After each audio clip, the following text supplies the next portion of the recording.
Alors cette mobilisation ce matin à Angers, comme partout en France, parce qu'il y a un appel à la grève d'un certain nombre d'organisations, dont la nôtre, Force ouvrière, pour le retrait des décrets sur les rythmes scolaires et aussi contre le projet de loi d'orientation qui concerne tous les pans de l'éducation nationale, puisqu'il y a une volonté à travers cette loi de refondation,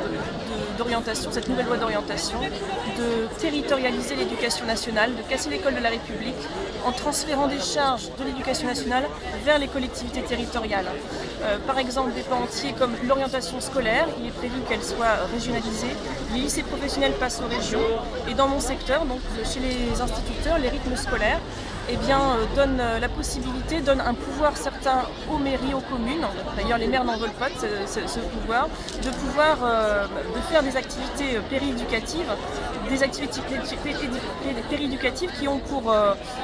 thème, par exemple l'art, le sport, des choses qui étaient déjà faites dans le cadre de l'éducation nationale. Pour nous enseignants, ça veut dire un allongement de notre temps de présence à l'école puisque nous aurons le mercredi matin et que les activités pérééducatives pourront avoir lieu soit le midi, soit le soir, des temps de réunion et de concertation en plus avec les partenaires, les animateurs des collectivités territoriales, un partage des tâches entre fonctionnaires d'État et animateurs, une confusion entre le scolaire et le périscolaire qui va forcément avoir lieu,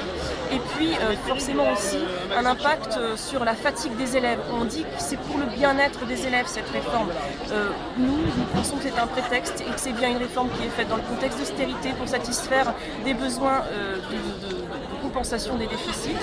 puisque la fatigue sera accrue, il n'y aura plus de mercredi matin pour souffler pour eux.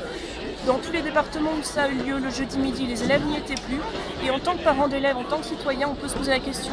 financière de cette charge qui va être transférée aux communes. Les maires se la posent, eux aussi résistent, ils dérogent tous, ils veulent tous faire cela en 2014, ils n'ont pas d'autre choix pour résister. Nous disons non, il n'y a aucun consensus, aucune organisation syndicale n'a voté pour ce décret, aucun enseignant, il y a une quasi-majorité et quasi-unanimité des enseignants pour dire non. Les parents d'élèves sont avec nous, ils savent que forcément ça va avoir un impact sur le contribuable. Les subventions que l'État a annoncées, les 250 millions d'euros,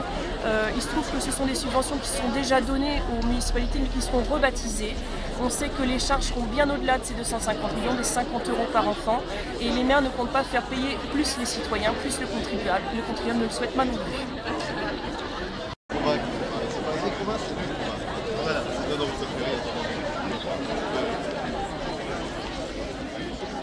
De Angers Maguin.